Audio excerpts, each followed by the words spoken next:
En visite à OIM ce 18 juillet 2025, le ministre du Pétrole et du Gaz, Sostène Nguema, a convoqué les entreprises chargées de la réhabilitation des voiries pour une réunion stratégique. Objectif, garantir le respect strict des délais et des normes pour ce chantier lancé récemment par le président de la République, Brice Clotaire Oligui Nguema. Accompagné des autorités locales, le ministre a exigé des engagements fermes de chaque prestataire avec des dates de livraison contractuelles.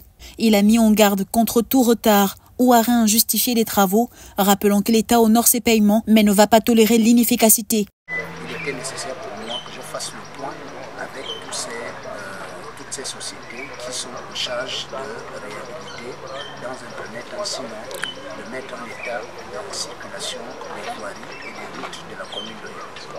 Alors, il était important, après avoir lancé dans la ville, vous avez vu le chef de l'État, chef du gouvernement, M. Brice Clotaire Oligui Nguema, a fait le lancement de la réhabilitation des voiries de la ville de Yopé sur un linéaire de plus de 24 km où le marché a été attribué à une société chinoise qui est déjà sur le tronçon OIM Mongomo, OIM Medzang, et Zongon Wolayat.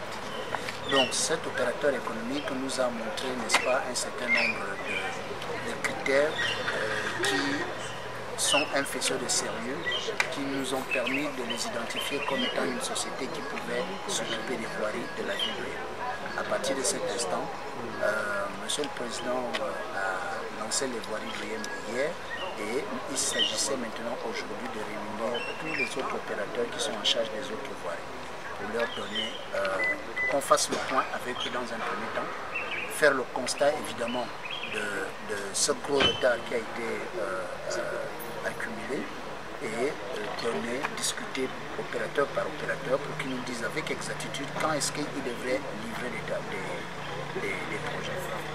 Ce qui en sort, c'est que la majorité de tous ces projets ont pris du retard parce que certaines entreprises disent avoir certains problèmes techniques, certains problèmes par rapport à la livraison des matériaux, des agrégats. Ils m'ont tous certifié qu'ils ont réglé ce problème.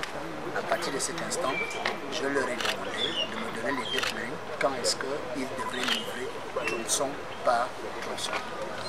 Effectivement, les opérateurs ont donné des dates. Je leur ai clairement signifié ceci. Ces dates devraient être respectées et que dépasser ces délais qu'eux-mêmes ont donnés, c'est eux qui ont donné ces délais. Dépasser ces délais, on ne va pas hésiter de retirer les contrats. Parce que c'est là aussi qu'on a l'obligation de respecter les contrats, les dates qui ont été. On ne me parle pas de paiement. L'État lui-même est une garantie lorsque vous travaillez avec un pays. Le ministre a également réaffirmé une nouvelle exigence gouvernementale. Seules les entreprises capables de préfinancer des projets auront désormais accès au marché public.